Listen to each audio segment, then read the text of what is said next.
आज हम basically maths करेंगे जो हमें इस क्लास 11th मैथ्स फिजिक्स पढ़ने में हमें मदद करेगा। क्योंकि लास्ट मैंने जब फर्स्ट इंट्रोडक्शन क्लास में ये बोला था maths is a language of physics, तो मैथ्स में कुछ कुछ चीजें हैं जो आप पहले से जानते हो और कुछ कुछ चीजें हैं जो आप पहली बार पढ़ोगे और क्लास 11th में ही पढ़ोगे पहली बार, जो कि है डिफरेंशिएशन। पहला चीज ये आप पढ़े नहीं हो कभी, लिमिटिंग फैक्टर ये भी नहीं पढ़े हो, और दूसरा इंटीग्रेशन ये भी नहीं पढ़े हो, जो कि इंटीग्रेशन आएगा 12th में, और डिफरेंशिएशन अभी 11th में है लेकिन थोड़ा बाद में है।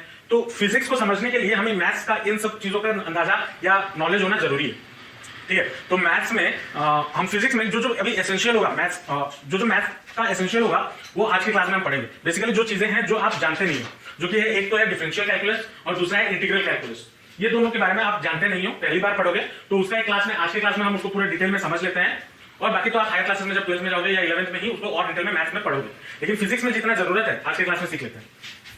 पहला चीज जो जरूरत होता है वो है डिफरेंशियल कैलकुलस। इसका मतलब क्या है, देखो इसको समझना। हमने आप लोग अभी मैथ्स में तो इतना पढ़ चुके होंगे कि फंक्शन किसे कहते हैं, ये तो हमने पढ़ा है। तो अगर मान लो कोई भी एक y है और हम y equal to f x लिखते हैं, तो इसका मतलब क्या होता है, y x का एक फंक्शन है, पढ़े थे ना। जैसे कि हमने ये पढ़ा था f x equal to y, इसको ऐसे लिखो या वैसे लिखो, कोई गलत नहीं। मैथ्स में हमने सीखा था अगर कोई भी मतलब डोमेन या रेंज कोई भी वैल्यू हमें देता है तो हम x की जगह पे पुट करेंगे तो मुझे y मिल जाता था, ये हमने सीखा हुआ है। तो वैसे ही अगर x मान लो y is a function of x, differential calculus पे, तो y is a function of x, इसका मतलब होता है अब अगर मान लो लेट मैं x में जरा सा चेंजेस करता हूं या फिर इंक्रीज करता हूं, x का वैल्यू जरा सा इंक्रीज करता हूं, तो अगर x का वैल्यू में जरा सा इंक्रीज करता हूं तो वो क्या बन जाएगा, डेल्टा x। मान लो लेट किसी चीज को अगर x को मुझे थोड़ा बढ़ाना है, तो अगर मैं 5 को थोड़ा बढ़ाऊंगा वो बढ़ के क्या होगा, 5.5 होगा ना। तो ये वैल्यू और ये वैल्यू तो अलग अलग है। वैसे ही अगर मैं x को बढ़ाता हूं, x को बढ़ाता हूं तो वो क्या बन जाता है मेरा डेल्टा x सपोज। तो अगर डेल्टा x बढ़ता है तो उसके साथ साथ y भी बढ़ेगा, क्योंकि ये ऐसे रिलेटेड है। तो अगर डेल्टा x बनता है तो यहाँ पे जो y बढ़ा उसको मैं बोल देता हूँ डेल्टा y। समझ में आया या नहीं है, क्या मैं बोलने की कोशिश कर रहा हूँ। ये एक फंक्शन है, फंक्शन में अगर मैं डेल्टा x को थोड़ा बढ़ाता हूँ, डेल्टा नहीं, अगर मैं x को थोड़ा बढ़ाता हूँ तो वो हमारा बन गया मान लो डेल्टा x। तो इसको x को बढ़ाने पे बिकॉज ये फंक्शन के साथ एसोसिएटेड है तो y भी थोड़ा बढ़ेगा, और y जो बढ़ने वाला जो वैल्यू होगा मान लो वो डेल्टा y होगा। ठीक है, अब जो delta y upon delta x अगर मैं करता हूँ, इनका रेशियो निकालता हूँ, delta y upon delta x, इस चीज को क्या बोला जाता है, चेंज ऑफ। इसको स्टेटमेंट में जब लिखा जाता है उसका मतलब क्या होता है, change of y with respect to x, ये लिखा जाता है। ठीक है, y में चेंज हुआ किसके रेस्पेक्ट में, x में, x के रेस्पेक्ट में। अगर वही चीज हम इधर देखें, x में चेंज हुआ y के रेस्पेक्ट में, तो y में चेंज हुआ x के रेस्पेक्ट में, बोल सकते हैं हाँ या ना। तो delta y upon delta x हम इसको लिख सकते हैं। अब अगर मान लो ऐसा चीज हो जाए, अगर डेल्टा x 0 के पास अप्रोच करे, मतलब ये क्या होगा, इसको समझने के लिए हमें लिमिट का अंदाजा होना जरूरी है। मान लो ये एक पॉइंट है 0, ठीक है, इसका जो ठीक अगले वाला पॉइंट होगा हम वहां पे खड़े हैं। ठीक है, जैसे मैंने स्टेप, अगर ये स्टेप है, आप यहां पे खड़े हो, आपको यहां जाना है, आप बीच में कहीं पे पैर तो रख नहीं सकते, आप जाओगे तो एक ही बार में जाओगे। वैसे ही मैं एक ऐसा पॉइंट लेता हूं जो कि वो पॉइंट निकालना हमारे लिए इंपॉसिबल है, क्योंकि आप 0.00001 आप मान लो 100 जीरो लिख दिए, मैं उसके बाद जाकर और एक जीरो उसके बीच में लगा दिया, वो तो बढ़ ही जाएगा। तो इसके क्योंकि 0 और 1 के बीच में इनफाइनाइट नंबर्स होते हैं, तो एक पॉइंट ऐसा होगा जिसके बाद वाला जो पॉइंट होगा वो होगा 0। अगर आप इस साइड से देखो या इस साइड से देखो, कोई भी एक पॉइंट ऐसा होगा जिस पॉइंट को क्रॉस करने पर आप कहां पे पहुंचोगे, 0 पे पहुंचोगे। वही उसी का मतलब है when delta x approaches to 0, ये जो एरो दिया है इसका मतलब क्या है, डेल्टा x अप्रोचेस टू 0। ठीक है, अप्रोचेस टू 0 मतलब पहुंचने वाला है, अप्रोचेस टू 0। तो हम उसको क्या बोलते हैं, हम उससे बोलते हैं limit delta x tends to 0। और जब ये डेल्टा x 0 के पास पहुंच जाएगा तो ये delta y upon delta x क्या होगा, ये अगर डेल्टा x अप्रोचेस टू 0 होता है तो then the limiting value of delta y upon delta x is called differential equation, या फिर हम बोल सकते हैं इसको डेरिवेटिव ऑफ x, ये चीज बोल सकते हैं। ठीक है, और derivative of y with respect to x, ये बोल सकते हैं। और उस चीज को लिखा कैसे जाता है, उस चीज को लिखा जाता है dy अपॉन dx। ये जो derivative of y with respect to x जो बोला उसको ऐसे लिखा जाता है dy अपॉन dx। और ये dy अपॉन dx का मतलब क्या होता है, dy upon dx is equal to limit x tends to 0 delta y upon delta x, उसका मतलब यही होता है। समझ में आया डिफरेंशिएशन क्या है? चलो अब इसमें कुछ कुछ इंपोर्टेंट रिजल्ट्स हैं। इंपोर्टेंट रिजल्ट्स मतलब फॉर्मूले हैं जो हमें याद रखना है फिजिक्स के लिए, फॉर फिजिक्स। मैथ्स के लिए, मैथ्स में हम उसका डिटेल में पढ़ेंगे कि वो फॉर्मूला कैसे डिराइव हुआ। वो आपका शायद चैप्टर नंबर 6 या 7 है डिफरेंशिएशन, ठीक है, क्लास 11 में हम वहां पढ़ेंगे डिटेल में। लेकिन अभी के लिए to solve the problems of physics हमें कुछ फॉर्मूले याद रखने होंगे, ठीक है। जैसे कि जो पहला फॉर्मूला है d/dx of a constant. Constant, अब इधर देखो, यहां पे मैंने क्या लिखा है dy/dx, तो इसका मतलब d/dx ऑफ कांस्टेंट का मतलब क्या हो गया, ये जो y का वैल्यू है वो कांस्टेंट है, ठीक है, y का वैल्यू जो है वो कांस्टेंट है। तो d/dx ऑफ कांस्टेंट आपका कितना होता है 0। ये फॉर्मूला है और ये कैसे होता है हम मैथ्स में डिटेल में पढ़ेंगे, प्रूविंग है वो सब, ठीक है। ये तो हो गया पहला फॉर्मूला। दूसरा फॉर्मूला क्या है, मान लो कुछ ऐसा है d/dx ऑफ कोई एक कांस्टेंट, मान लो a इंटू y, ये गिवन है, मतलब y की जगह पे अब क्या आ गया ay। तो इसको हम कैसे सॉल्व करें, इसको हम सॉल्व करने के लिए पहले जो कांस्टेंट टर्म होता है उसको हम बाहर लेंगे, ठीक है, मतलब a into d/dx of y, ठीक है। तो दैट इज इक्वल टू क्या हो गया, a इंटू dy/dx, ये हो जाए जब भी कोई कांस्टेंट के साथ y हो तब। उसके बाद तीसरा फॉर्मूला क्या आता है, मान लो d/dx of x to the power n, ठीक है, x to the power n। अब यहां पे एक क्या है, एक चीज है जो आपको ध्यान में रखना जरूरी है। अगर यहां पे x है और यहां पे नीचे x है तभी जाके हम इसको सॉल्व कर सकते हैं। अगर यहां पे x होता है और यहां पे कोई x के बदले कोई दूसरा वेरिएबल होता, ठीक है, कोई दूसरा वेरिएबल होता, तब हम इस चीज को सॉल्व नहीं कर सकते, क्योंकि ये जो टोटल टर्म है हम इसी को ही लेंगे y, इसी को ही लेंगे y, ठीक है। तो जब x के बदले मान लो यहां पे होता z to the power n, तब हम इसको सॉल्व नहीं कर सकते। अगर x to the power n होता है तभी हम इसको सॉल्व कर सकते हैं। तो ये इसका फॉर्मूला क्या होता है, nx to the power n माइनस 1, ये उसका फॉर्मूला है, ठीक है। अब आते हैं चौथे, ये फॉर्मूला तो नहीं है लेकिन रूल है। क्या रूल है, मान लो मेरे पास कोई एक फंक्शन है y equal to nx plus mx या फिर nx स्क्वायर प्लस mx, ये तो पॉलिनोमियल हो गया ना। इसको कैसे सॉल्व करें या इसका डिफरेंशिएशन कैसे निकालें, तो इसका डिफरेंशिएशन निकालने के लिए मतलब अगर मान लो इसको मैं u एक फंक्शन ले लेता हूं और इसको मैं v एक फंक्शन ले लेता हूं, तो यहां पे y इक्वल टू, अगर प्लस और माइनस दोनों कुछ भी हो सकता है, तो और y इक्वल टू हमारा क्या है u प्लस माइनस v अगर होता है तो उसका डिफरेंशिएशन क्या हो जाएगा, dy/dx will be equal to d/dx of u plus या minus d/dx of v, whereas this u and x are these functions, ठीक है। इस u की जगह पे ये पुट करो, सॉल्व करो, और इस v की जगह पे ये mx पुट करो, सॉल्व करो, समझे। ये हो गया पहला रूल, एडिशन या सब्सट्रैक्शन रूल। उसके बाद आता है प्रोडक्ट रूल, ये वाला पार्ट लिख चुके हो।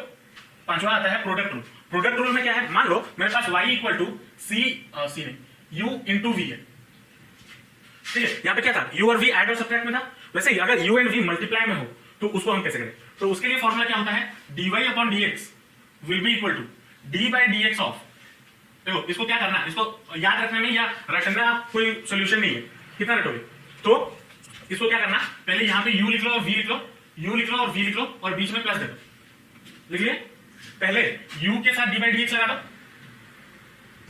उसके बाद v के साथ d/dx लगा दो।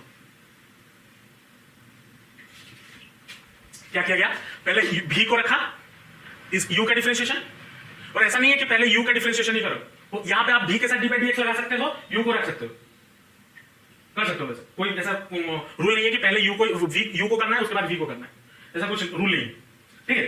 क्या दिमाग में रखना है, इन दोनों में से पहले किसी एक का डिफरेंशिएशन करो, उसके साथ दूसरा उसके साथ मल्टीप्लाई कर दो, प्लस जो बचा हुआ है उसका डिफरेंशिएशन करो और जो दूसरे वाले को उसके साथ मल्टीप्लाई करो, ये उसका रूल है, ठीक है। ये तो हो गया पांचवा। उसके बाद आता है छठा रूल, अगर मान लो y equal to u divided by v होता है, ये होता है क्वेश्चन रूल। अब क्वेश्चन रूल को थोड़ा समझने के लिए मैं इसको ऐसे लिखता हूं, y इक्वल टू, पहले इसको ऊपर वाले को न्यूमरेटर बोलते हैं और डिनोमिनेटर को डी नीचे वाले को डिनोमिनेटर बोलते हैं। मैं n और d लिखिए ताकि आपको समझ में आए हो क्या है। इसका dy/dx क्या हो जाएगा, नीचे डिनोमिनेटर का स्क्वायर, ठीक है, फॉर्मूला है वो हम पढ़ेंगे डिफरेंशिएशन में। ये बस ये रूल्स अभी के लिए याद रखो, फिजिक्स में, मैथ्स में हम पढ़ेंगे वो डिटेल में क्यों है क्यों नहीं है। डिनोमिनेटर का स्क्वायर रखा, उसके बाद पहले d को रखो, फिर d/dx ऑफ न्यूमरेटर, ठीक है, माइनस न्यूमरेटर को रखो d/dx ऑफ डिनोमिनेटर, ये उसका फॉर्मूला है। आप अगर पहले न्यूमरेटर करते हो फिर डिनोमिनेटर करते हो तो आंसर गलत होगा, क्योंकि बीच में माइनस है। अगर प्लस होता तो आगे ये करो या फिर ये करो, कोई दिक्कत नहीं होता। लेकिन पहले हमें क्या करना है, एज बिकॉज यहाँ पे सब्सट्रैक्शन है, तो पहले ये हमें याद रखना है, पहले डिनोमिनेटर को रखेंगे, न्यूमरेटर को डिफरेंशिएट करेंगे, फिर माइनस न्यूमरेटर को रखेंगे, फिर डिनोमिनेटर को डिफरेंशिएट करेंगे। ठीक है, ये हो गया आपका ये एडिशन सब्सट्रैक्शन वाला रूल, ये हो गया प्रोडक्ट रूल, और ये हो गया क्वेश्चन रूल।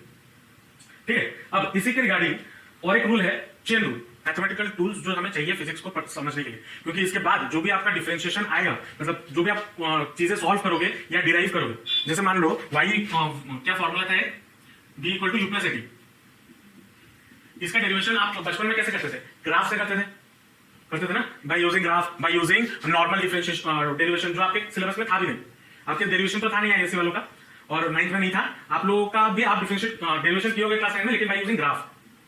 ठीक है, लेकिन यहाँ पे आप आज बिकॉज आप 11th में आ गए हो, बड़े हो गए हो, हम इसको बाय यूजिंग कैलकुलस भी ये करेंगे, डिफाइन करेंगे, और जिसमें हमें और प्रिसाइज नॉलेज हमें मिलता है, इसीलिए इन सबका होना जानना जरूरी है। ठीक है, और जैसे कि मैंने स्टार्टिंग में बताया था फर्स्ट क्लास में, maths is the language of physics, तो मैथ्स तो सीखना ही होगा। और ये सब चीजें जो मैं अभी बता रहा हूं, ये आप क्लास 11th में भी मैथ्स में पढ़ोगे, क्लास 12th मैथ्स में भी पढ़ोगे। ये जो चीजें मैं बता रहा हूं अभी, ये लगभग 20-30 क्लास का चीजें हैं जो मैं एक क्लास में बताने की कोशिश करूंगा, तो उतना डिटेल में तो नहीं बता सकता, जो फॉर्मूला चाहिए वो मैं बता रहा हूं, डिटेल में हम मैथ्स क्लास में करेंगे। ठीक है, ये हो गया सातवां। दूसरा आता है चेन रूल। यहां पे मान लो आपको y इक्वल टू कोई एक फंक्शन है, जैसे कि यहां पे क्या था, x to the power n, लेकिन x to the power n के बदले मान लो कोई एक फंक्शन है या पॉलिनोमियल फंक्शन, पॉलिनोमियल पता होगा आपको, जैसे मान लो मैं छोटा सा एग्जांपल ले लेता हूं, ax square plus bx plus c, ये है, और टू दी पावर यहां पे पावर में n है, तो इसको कैसे सॉल्व करें? एक तो ये कर सकते हैं सबके लिए पावर या पावर में सॉल्व करके फिर अलग अलग उसको डिफरेंशिएट कर सकते हैं बाय पुटिंग दिस रूल, एक तो वो कर सकते हैं, लेकिन वो मेथड थोड़ा लंबा होता है, बहुत लंबा होता है, तो उसको शॉर्टकट करने के लिए हमारे पास है चेन रूल। तो चेन रूल हमें क्या बोलता है, पहले dy, अब इस चीज को मैं मान लेता हूं ये क्या है u, ठीक है, u मान लेता हूं, तो dy upon dx will be equal to dy dx of u to the power n, ये होगा, इसको मैंने u मान लिया, तो ये हमारा क्या बन जाएगा, पहले हम क्या करेंगे, किसी एक को सॉल्व करते हुए जाएंगे। अच्छा, u ना मानते हैं हम वैसे ही सॉल्व करते हैं, तो एग्जांपल के तौर पे आप समझ भी जाओगे। तो ये क्या हो जाएगा, dy dx of ax square plus bx plus c to the power n, ये होगा। अब हमें क्या करना, अगर यहाँ पे x to the power n होता, अगर यहाँ पे x होता, सिर्फ इस टोटल की जगह पे x होता, तो हम क्या करते, ये फॉर्मूला लगाते ना, n x to the power n माइनस 1, तो वही चीज यहाँ पे करना है, तो n को बाहर ले आओ, x की जगह पे क्या है ये टोटल, तो उसको लिख लो ax square plus bx plus c, और ऊपर क्या होता है n माइनस 1, ये हो जाता उसके साथ। बाकी उसके बाद हम क्या करेंगे, d by d x of फिर से ax square plus bx plus c, इसको डिफरेंशिएट करेंगे, ये होता है चेन रूल। पहले हमने क्या किया, x की जगह पे जो है जो फॉर्मूला था उसी हिसाब से पुट कर दिया, उसके बाद ये पावर हट गया, पावर हटने के बाद इसका डिफरेंशिएशन मैंने कर लिया और दोनों को मल्टीप्लाई कर दिया, तो मुझे dy बाई dx मिल गया, इसे हम बोलते हैं चेन रूल। ये सब चीजें मुझे पता है नया नया है, आप लोगों का दिमाग के ऊपर से जा रहा होगा, मुझे पता है, ठीक है, लेकिन ये सब चीजें बेसिक जो चीजें हैं, मतलब जैसे चेन रूल हो गया, ये फॉर्मूले हो गए, ये दिमाग में होना जरूरी है टू सॉल्व, नहीं तो फिर जब फिजिक्स करेंगे तो ऊपर से जाएगा। ठीक है, नहीं तो ऐसे करते हैं कि आज हम बस डिफरेंशियल कैलकुलस ही करते हैं, ठीक है, जो फॉर्मूला मैं बताऊंगा उसके रिगार्डिंग न्यूमेरिकल्स करेंगे, 2-3 करेंगे तो और थोड़ा कॉन्फिडेंस आ जाएगा, और जो नेक्स्ट क्लास होगा नेक्स्ट क्लास इंटीग्रल कैलकुलस करेंगे। ठीक है, चलो ये हो गया आपका 7वां रूल। उसके बाद आते हैं कुछ और बेसिक फॉर्मूलेस पे।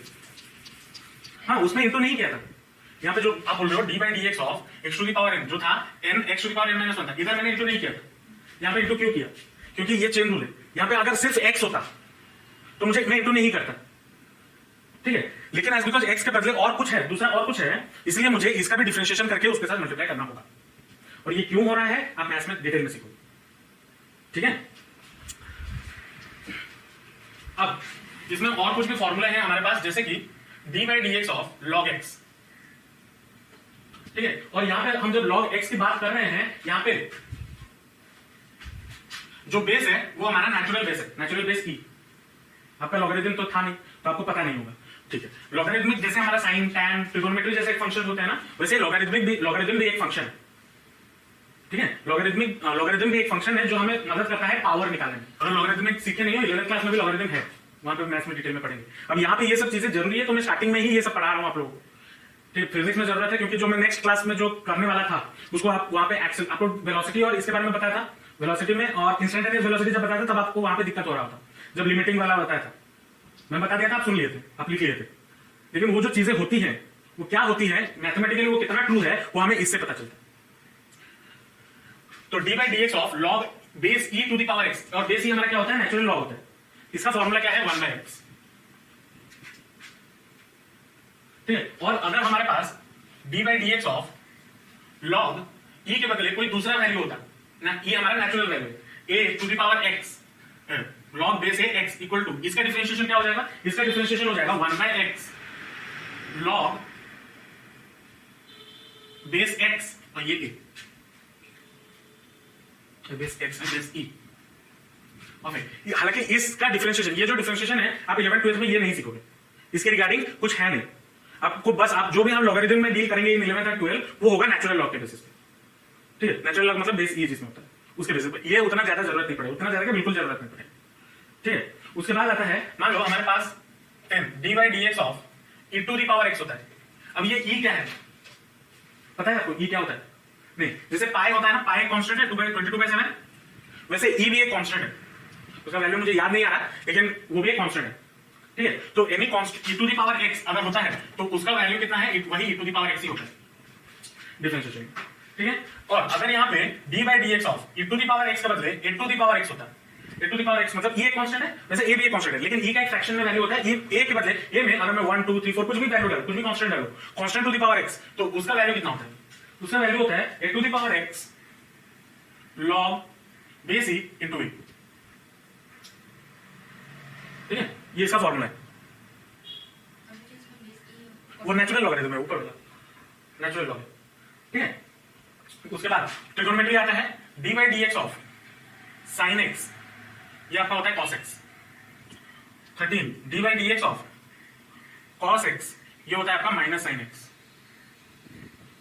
उसके बाद d by d x of tan x, ये होता है sec square x. 15 d by d x of cot x, बाबा से कैसे कितना ऐसे होगा हमको, d by d x of cot x, ये कितना होता है, ये होता है minus cos x square x. ठीक है, और इसमें और दो फॉर्मूले हैं ट्रिगोनोमेट्री में, d by d x of 16 d by d x of sec x, ये होता है आपका sec x into tan x,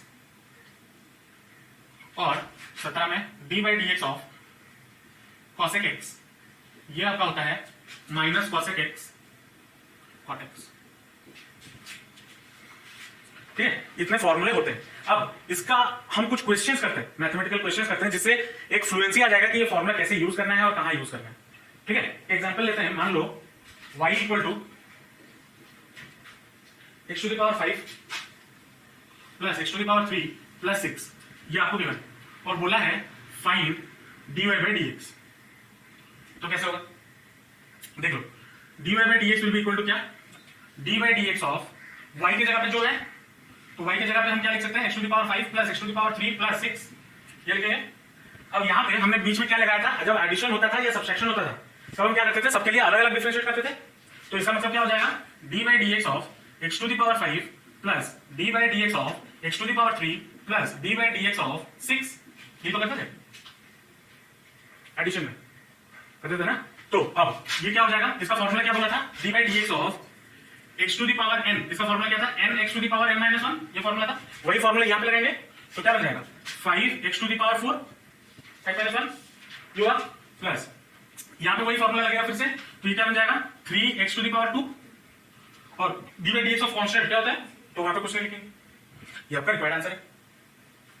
समझ में आ रहा है क्या नहीं आ रहा है। वैसे ही अगर मान लो आपको ऐसा कुछ देता, मान लो कुछ ऐसा है, root over of y equal to root over of 4x square minus 7, ठीक है, इसको कैसे सॉल्व करें। अब देखो इस चीज को मैं और क्या लिख सकता हूं, क्या मैं इस चीज को ऐसे लिख सकता हूं, 4x square minus 7 to the power 1/2 लिख सकता हूं। अब यहां पे हम लगाएंगे क्या, चेन रूल दिखाया था अभी, कैसे करना है, पहले पावर वाला को सॉल्व करेंगे, तो पावर वाला को सॉल्व करने के लिए हमारे पास फॉर्मूला क्या है, nx to the power n माइनस 1, लेकिन यहां पे x के बदले क्या है 4x स्क्वायर माइनस 7 है ना। अगर यहां पे x टू द पावर 1/2 होता तो अलग बात है, हम ये फॉर्मूला लगाते, लेकिन यहां पे x के बदले 4x स्क्वायर माइनस 7 है, तो इसको हम कैसे सॉल्व करेंगे, चेन रूल लगाएंगे, तो 1/2 बाहर into 4x square minus 7 to the power 1/2 1 minus 1/2 मतलब 1/2 ये होता है। नहीं समझा फॉर्मूला क्या है, n x to the power n माइनस 1। यहां पे अगर ये टोटल वैल्यू मेरा x होता तो क्या फॉर्मूला होता है, ये फॉर्मूला। तो पहले n क्या है, पावर 1/2 वो बाहर आया इनटू x है, लेकिन यहां पे x के बदले क्या है 4x स्क्वायर माइनस 7 वो लिखा, उसके पावर में क्या होना चाहिए n माइनस 1, तो n माइनस 1 मतलब 1/2 माइनस 1, तो 1/2 माइनस 1 क्या होगा माइनस हाफ, ये होगा, समझे। लेकिन एज बिकॉज x के बदले यहां पे 4x स्क्वायर माइनस 7 है, तो हम क्या करेंगे into d by dx of 4x square minus 7 ये करेंगे। तो इस चीज को जब सॉल्व करते हैं तो क्या होगा, half into 4x square minus 7 to the power minus 1/2 into d by dx of किसका, यहां पे सब्सट्रैक्शन बीच में है, तो यहां पे जो एडिशन या सब्सट्रैक्शन का जो रूल लिखा था उसके लिए मतलब इसके लिए भी डिफरेंशिएशन माइनस इसके लिए भी डिफरेंशिएशन, तो इसके लिए डिफरेंशिएशन हमारा क्या हो जाएगा, अच्छा इसको डायरेक्ट ना करते हुए इसको ऐसे करेंगे, d by dx of 4x square minus d by dx of 7 ये होगा ना। चलो ये क्या हो जाएगा, half into 4x square minus 7 to the power minus 1/2 into d by dx of 4x square कितना होगा, d बाई dx ऑफ, इसको अलग से कर रहा हूं 4x स्क्वायर। तो इसको करने के लिए मैंने क्या बोला था, अगर सामने कोई भी कांस्टेंट है तो उसको हम क्या करते हैं बाहर लेके जाते हैं, सेकंड रूल, तो 4 आ गया बाहर into d by dx of x to the power 2, तो इसका फॉर्मूला ये है, तो क्या होगा 4 इनटू 2 बाहर 2 मतलब नीचे n x to the power 2 minus 1 which is equal to 1, तो लिखो ना लिखो बराबर है, तो दैट इज इक्वल टू क्या हो गया 8x हो गया। तो d by dx of 4x square कितना होगा यहाँ पे 8x minus d by dx of 7 क्या है कांस्टेंट, तो 0, तो माइनस 0 लिखो ना लिखो बराबर है, कितना मिला। अब यहाँ पे पावर में क्या है माइनस 1/2 है ना, तो क्या मैं इसको ऐसे लिख सकता हूँ 1/2 into 1/4x square minus 7 to the power 1/2 into 8x लिख सकता हूँ। इस चीज को अगर हम और थोड़ा लिखें अच्छे से तो क्या बन जाएगा 8x bye 2 into 4x square minus 7 का होल रूट होगा, क्योंकि हाफ है तो उसका मतलब रूट ओवर होता है, तो ये इसका डिफरेंशिएशन। तो यहाँ पे हमने ये जो dy बाई dx निकाला, चलो वो तो फॉर्मूले की बात है, ये मैंने स्टार्टिंग में ये बताना भूल गया, जो ये जो dy बाई dx है इसको हम क्या बोलते थे, इसको हम बोलते थे डिफरेंशिएशन ऑफ या derivative of y with respect to x, ये बोलते थे, ये मैंने लिखा है। अब एक्चुअल में क्या ये स्टेटमेंट कंप्लीट है, नहीं, क्यों कंप्लीट नहीं है, क्योंकि स्टार्टिंग में मैंने बताया था, मैंने बस हल्का सा चेंज किया था, डेल्टा x किया था और डेल्टा y किया था, ये क्या था ना slightly increased delta y upon delta x, delta y upon delta x ये क्या था हल्का सा स्लाइटली इंक्रीज्ड। तो इसका मतलब क्या होता है instantaneous derivative of y with respect to x। Instantaneous मतलब जो हल्का सा चेंज हुआ, हल्का सा चेंज हुआ मतलब मान लो मैं इधर हूं और इधर आया, ठीक है, मतलब आप जब घड़ी में देखे तो मैं मान लो 12:12:00:01 सेकंड में इस पोजीशन में था, ठीक है, मैं यहां पे जब पहुंचा तो तब घड़ी में जब आपने देखा तब आपने देखा 12:00:02 सेकंड बचा था।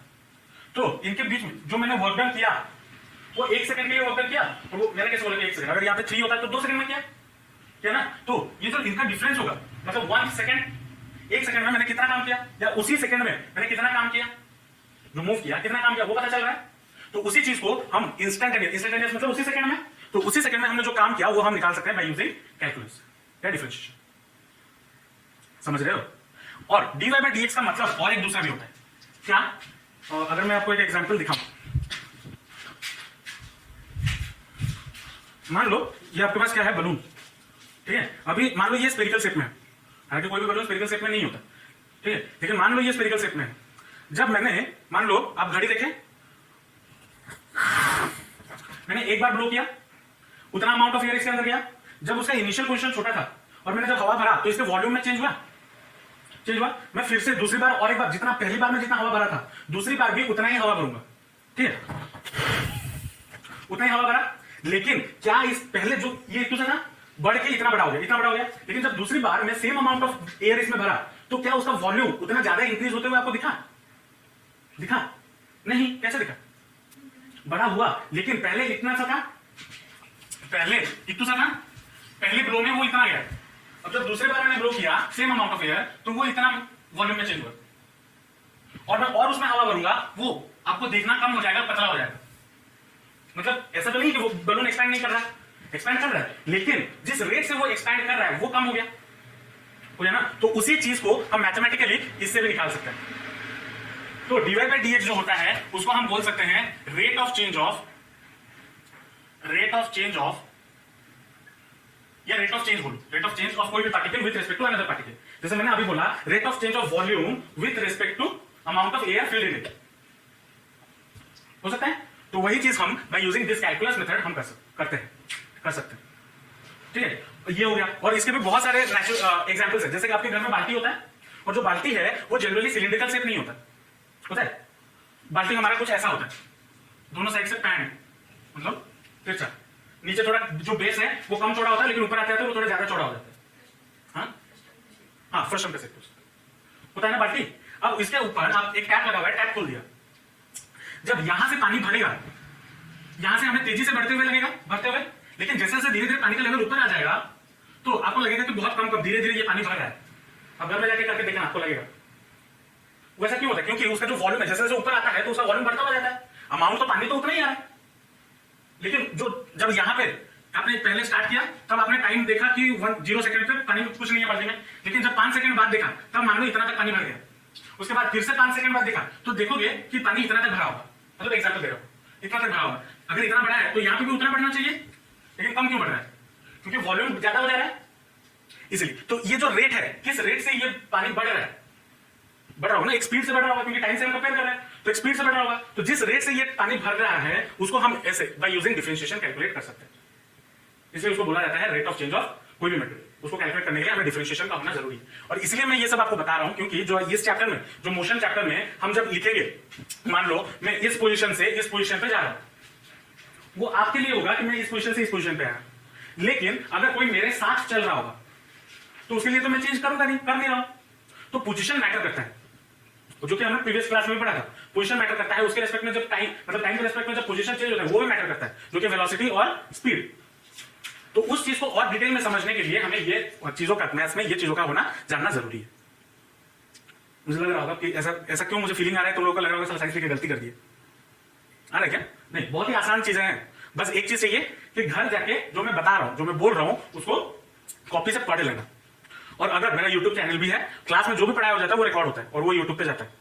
अगर मान लो पढ़ते पढ़ते कुछ समझ नहीं आया, नोट से पढ़ रहे हो, समझ नहीं, अब यूट्यूब चैनल से देख लो तो फ्रेश हो जाएगा दिमाग, ठीक है।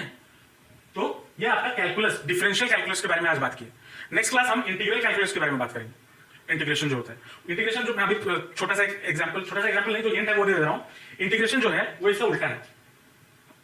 उल्टा का मतलब क्या होता है, जैसे मैंने यहां पे बताया dy/dx of x to the power n, क्या है formula, nx to the power n - 1, ठीक है। अब अगर मैं इसको लिखता हूं integration of nx to the power n - 1, मतलब इस चीज का इंटीग्रेशन अगर करता हूं तो मुझे वैल्यू क्या मिलेगा पता है, x to the power n। इसका फॉर्मूला है जो हम पढ़ेंगे इंटीग्रल कैलकुलस, ठीक है। तो ये सब चीजें हैं इंटीग्रल कैलकुलस, नेक्स्ट क्लास में बताऊंगा, क्योंकि ये चीजें एक्चुअली जो मैं पढ़ा रहा हूं ये क्लास 12th में भी तुम लोग पढ़ोगे। और ये जो टॉपिक है ये पूरा का पूरा मतलब बोल सकते हो 4 महीने का पढ़ाई है, जिसको मैं समअप कर रहा हूं 1 दिन में या 2 दिन में, जो कि कभी पॉसिबल है नहीं। लेकिन बस एक बेसिक आइडिया होने के लिए मैंने ये सब चीजें आपको बताया, ताकि फिजिक्स आप जब मैं कराऊं, जब मैं डेरिवेशंस वगैरह करूं तो आपको वहां पे कोई दिक्कत ना हो कैलकुलेशन, ठीक है। समझ में आया जो समझाया? Next class